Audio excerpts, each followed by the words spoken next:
രജനി ലോകേഷ് ചിത്രം കൂലി വ്യാഴാഴ്ച തിയേറ്ററുകളിലെത്തും. ഇന്ത്യൻ സിനിമാ ഇൻഡസ്ട്രിയിൽ തന്നെ ഈ വർഷത്തെ ഏറ്റവും വലിയ റിലീസാണ് കൂലി. ചിത്രം ഇതിനോടകം അഡ്വാൻസ് ബുക്കിംഗിലൂടെ തന്നെ ബോക്സ് ഓഫീസിൽ ചലനം സൃഷ്ടിച്ചിരിക്കുകയാണ്. ഇനി തലൈവർ ഭരിക്കും. ഏതു വൈബ്? അത് കൂലി വൈബ് തന്നെ. തലൈവറാട്ടം സ്ക്രീനിൽ കാണാൻ സമയമായി. ബോക്സ് ഓഫീസ് യുദ്ധത്തിൽ ജയിക്കുക ഇത്തവണ രജനീകാന്ത് തന്നെ, അത് നമുക്ക് ഉറപ്പിക്കാം. അതും 1000 കോടി അല്ലാതെ പിന്നോട്ടില്ല. ആരു പറഞ്ഞു വയസ്സായെന്ന, ഫീൽഡ് ഔട്ടായെന്നൊക്കെ. രജനീകാന്തിന്റെ കൂലി പക്കാ ആക്ഷൻ പടം തന്നെ. റിലീസിന് മുമ്പേ നേടിയത് കോടികളാണ്. ബോക്സ് ഓഫീസ് വേട്ട തുടങ്ങിയിരിക്കുകയാണ് കൂലി. ഞെട്ടിക്കുന്ന പ്രീസെയിൽ ബിസിനസ് തന്നെയാണ് ചിത്രം ഇതുവരെ സ്വന്തമാക്കിയിരിക്കുന്നത്. പറഞ്ഞു വരുന്നത് എങ്കും കൂലി തരംഗമാണ് എന്നാണ്. രജനീകാന്തിന്റെ സിഗ്നേച്ചർ സ്റ്റൈലും ആക്ഷനും വീണ്ടും തിയേറ്റർ തൂക്കുമെന്ന് ഉറപ്പാണ്. വിസിലടിക്കാൻ ആരാധകർ തയ്യാറായിക്കൊള്ളൂ. ആഗസ്റ്റ് 14 രാവിലെ തന്നെ. രജനി എഫക്റ്റോ ലോകേഷ് എഫക്റ്റോ എന്തായാലും ആരാധകർ ഹാപ്പിയാണ്. വെറും ഹാപ്പിയല്ല, സൂപ്പർ ഹാപ്പി. നമുക്കറിയാം 2025 ആദ്യ 6 മാസങ്ങളാകുമ്പോഴേക്കും തമിഴ് സിനിമാ ലോകത്ത് വലിയ പ്രതീക്ഷകളോടെ എത്തിയ സിനിമകളെല്ലാം അത്രമേൽ പരാജയപ്പെടുന്ന കാഴ്ചയാണ് കണ്ടത്. മാത്രമല്ല തിയേറ്ററുകളിലൊക്കെ വലിയ നഷ്ടം തന്നെ ഉണ്ടാക്കി. 50-ലധികം ചിത്രങ്ങൾ റിലീസ് ചെയ്തെങ്കിലും വെറും 6 ചിത്രങ്ങൾ മാത്രമാണ് വിജയം കണ്ടത്. ബാക്കിയെല്ലാം വൻ ഫ്ലോപ്പായിരുന്നു. വലിയ തോൽവിയാണ് നേരിട്ടത്. രജനീകാന്ത് ചിത്രം കൂലി ഇതിനെയെല്ലാം പ്രതീക്ഷയ്ക്കൊത്ത് വളരുമെന്ന് തന്നെയാണ് ഇപ്പോൾ ആരാധകരും പറയുന്നത്.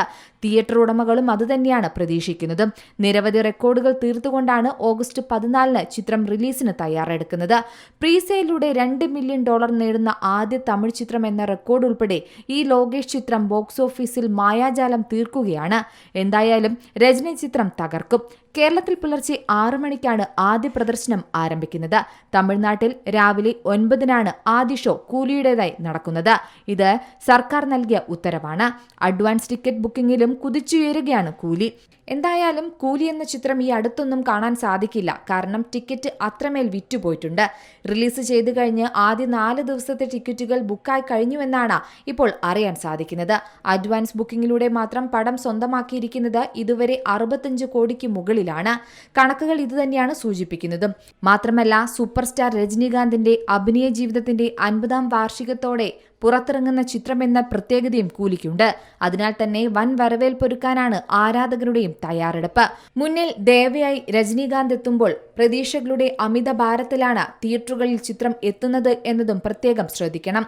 ലിയോയ്ക്ക് ശേഷം ലോകേഷ് കനകരാജ് സംവിധാനം ചെയ്യുന്ന ചിത്രമായതുകൊണ്ട് തന്നെ പ്രതീക്ഷകളും സസ്പെൻസും നിരവധിയാണ്. 100 രാജ്യങ്ങളിലായി ഏകദേശം 4500 മുതൽ 5000 സ്ക്രീനുകളിലാണ് കൂലി എന്ന ചിത്രം റിലീസ് ചെയ്യുന്നത്. തമിഴ്നാട്ടിൽ മാത്രം 980 സ്ക്രീനുകളിലാണ് ചിത്രം പ്രദർശിപ്പിക്കുന്നത്. India, Sri Lanka, Singapore, Malaysia, Australia, US, Europe എന്നിവിടങ്ങളിൽ ഉൾപ്പെടെ റിലീസിനെത്തുന്ന ചിത്രത്തിന്റെ റിലീസ് തീയതിയിൽ പല കമ്പനികളും അവധി പ്രഖ്യാപിച്ചതും നാം കണ്ടു. എന്തായാലും ഇന്ത്യൻ സിനിമയിലെ ചരിത്ര വിജയമായി തന്നെ കൂലി മാറുമെന്ന് തന്നെയാണ് ആരാധകരുടെ കണക്കുകൂട്ടൽ. Entertainment desk, Zee Malayalam news. ഏറ്റവും പുതിയ വാർത്തകളും വിശേഷങ്ങളും വിരൽ തുമ്പിലറിയാൻ സീ മലയാളം ന്യൂസ് എല്ലാ ഡിജിറ്റൽ പ്ലാറ്റ്ഫോമുകളിലും ലഭ്യം.